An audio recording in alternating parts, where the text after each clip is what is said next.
जय प्रभु यीशु। आमीन। हालेलुया। लहू की पवित्रता 17 का पहला। फिर यहोवा ने मूसा से कहा, दूसरा हारून और उसके पुत्रों में से और सब इजराइलियों से कह कि यहोवा ने यह आज्ञा दी है, तीसरा इजराइल के घराने में से कोई मनुष्य हो जो बैल या भेड़ के बच्चे या बकरी को चाहे छावनी में चाहे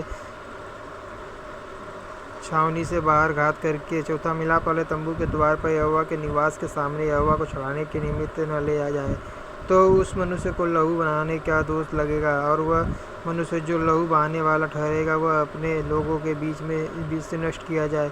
पांचवा, इस विधि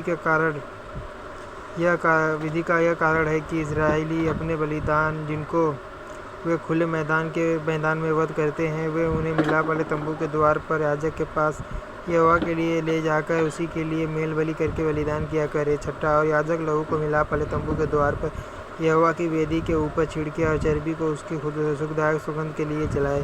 सातवां, वे जो बकरों के पूजक होकर वे विचार करते हैं, वे फिर अपने बलि पशु को उनके लिए बलिदान न करें। तुम्हारी पीढ़ियों के लिए यह सदा की विधि होगी। अठवा, तू उनसे यह कह कि इजराइल के घराने के लोगों में से या उनके बीच रहने वाले परदेशियों में से कोई मनुष्य क्यों न हो जो होम बलि या मेल बलि चढ़ाए। नौवा, और उसको मिलाप वाले तंबू के द्वार पर यहोवा के लिए चढ़ाने को न ले आए, वह मनुष्य अपने लोगों में से नष्ट किया जाए। 10वां, फिर इजराइल के घराने के लोगों में से या उनके बीच रहने वाले परदेशियों में से कोई। जय प्रभु यीशु। आमीन। हालेलुया। लव व्यवस्था 17.11-18.1। मनुष्य क्यों न हो जो किसी प्रकार का लहू खाए, मैं उस लहू खाने वाले के विमुख होकर उसको उसके लोगों के बीच में से नष्ट कर डालूंगा। 11वां, क्योंकि शरीर का प्राण लहू में रहता है और उसको मैंने तुम लोगों के वेदी पर चढ़ाने के लिए दिया है कि तुम्हारे प्राणों के लिए प्रायश्चित किया जाए, क्योंकि प्राण के कारण लहू से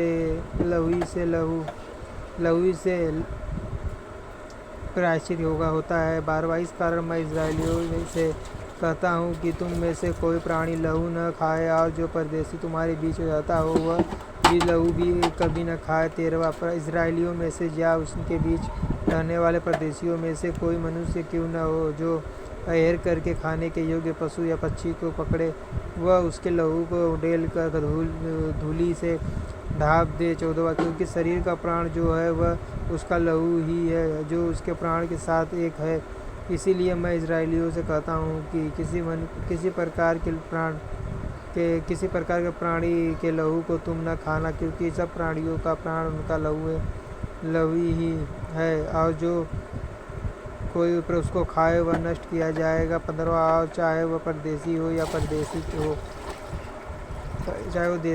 परदेशी हो, जो खाए वह अपने वस्त्रों को धोकर जल से स्नान करे और सांझ तक अशुद्ध रहे, तब वह शुद्ध होगा। 16वां, परंतु यदि वह उनका न धोए और न स्नान करे तो उसको अपने अधर्म का भार स्वयं उठाना पड़ेगा।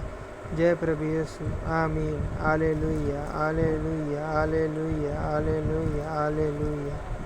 जय प्रभु यीशु। आमीन।